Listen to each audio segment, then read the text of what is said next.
प्रबुद्धि विनाशाय दीपज्योति नमोस्तुते। दीपज्योति परब्रह्मा दीपज्योति जनार्दन दीपहरोतु मे पापं दीपज्योति नमोस्तुते। दीपज्योति नमोस्तुते। दीपज्योति नमोस्तुते।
नमो नमः। गुरुर्ब्रह्मा गुरुर्विष्णु गुरुर्देवो महेश्वरः गुरु साक्षात परब्रह्म तस्मै श्री गुरुवे नमः। કે ગુરુ જ દેવ છે, ગુરુ જ બ્રહ્મા છે, ગુરુ જ વિષ્ણુ છે અને ગુરુ જ ભગવાન મહેશ્વર છે અને ગુરુને સાક્ષાત પરમાત્મા ગણવામાં આવે છે અને તેવા ગુરુદેવને અમે નમન કરીએ છીએ, અમે નમન કરીએ છીએ।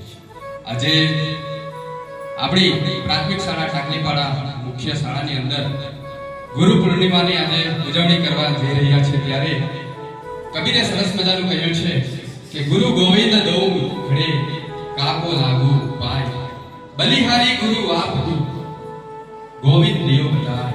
ગુરુ અને ભગવાન એક સાથે બંને ઊભા છે તો કબીર કહે છે કે હું પહેલા ગુરુના ચરણમાં નમીશ। કેમ કે ગુરુએ જ મને ઈશ્વર સુધી પહોંચવાનો માર્ગ બતાવ્યો છે। સૌને નમસ્કાર। સરસ્વતીના ચરણોમાં વંદન।